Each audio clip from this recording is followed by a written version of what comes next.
5 ano ba? Sige.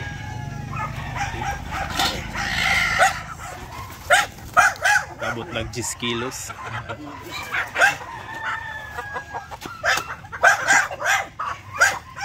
Lah, hindi tayo man.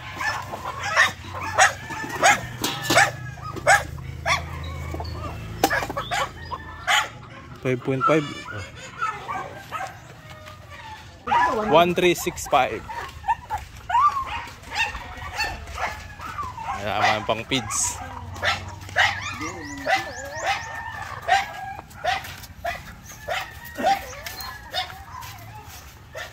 Isa, padre.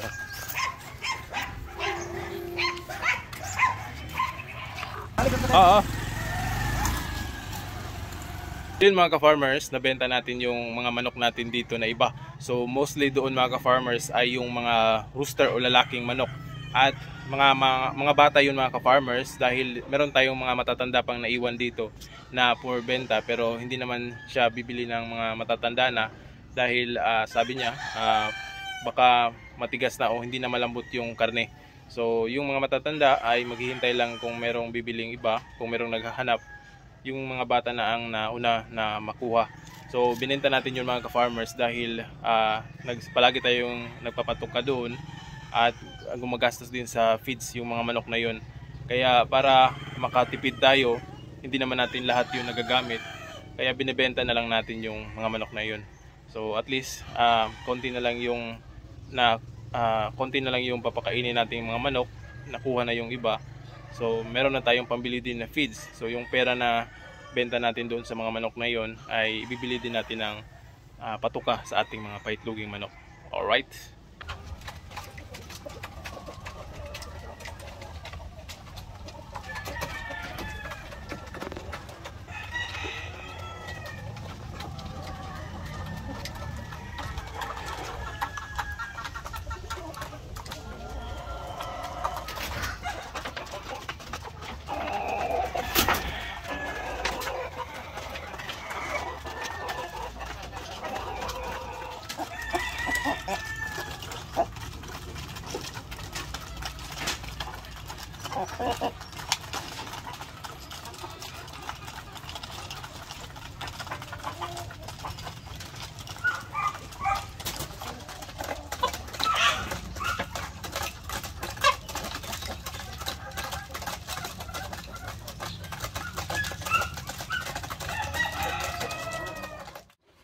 Ngayon mga ka-farmers ay magtitimpla tayo ng egg 1000 dito sa tubig ng ating mga manok.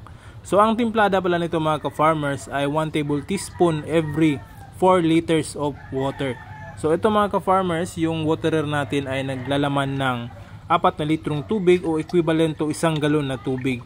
So ganyan karami yung ilalagay natin na egg 1000 sa 1 galon na tubig. Pagkatapos natin malagay yung egg 1000 powder dito sa kanilang waterer, ay hahaluin lang natin ito ng mabuti upang matunaw yung egg 1000 at nang mainom ng ating mga alagang inahing manok.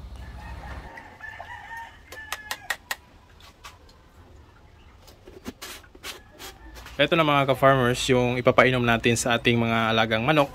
Ito yung hinaluan natin ng egg 1000. Ito yung pampaitlog sa ating mga alagang manok. Ito ay may vitamins B complex, vitamin E, zinc oxide, psyllium at itong napaka-importante na pampaitlog sa manok, ito ang folic acid.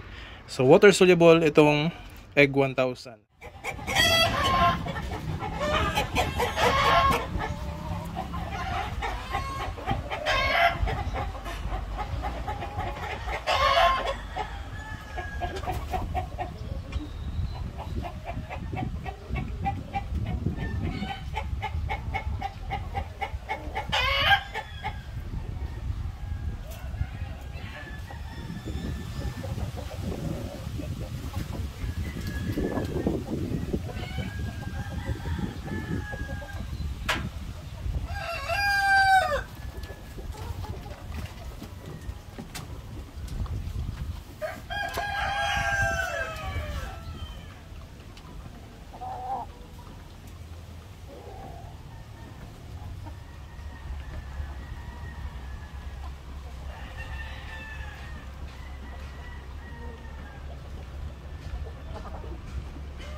So yun mga ka-farmers, dahil babalik na tayo sa pagbe-breeding ng ating mga heritage chicken, kailangan natin ng supplement upang mapalaki, mas maparami yung production ng itlog natin. Sa breeding din mga ka-farmers, kailangan din natin yung mataas na fertility ng mga itlog. Kaya kinakailangan natin ng supplement upang magawa natin ito.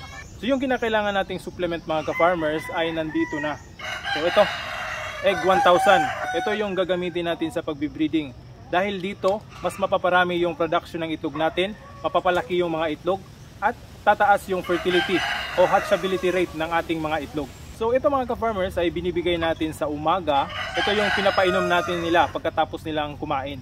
At sa hapon naman mga ka-farmers, para mas maganda yung ating production, ay gagamitan natin ito ng yung vitamins ng Battlecock, Vitamin Pro.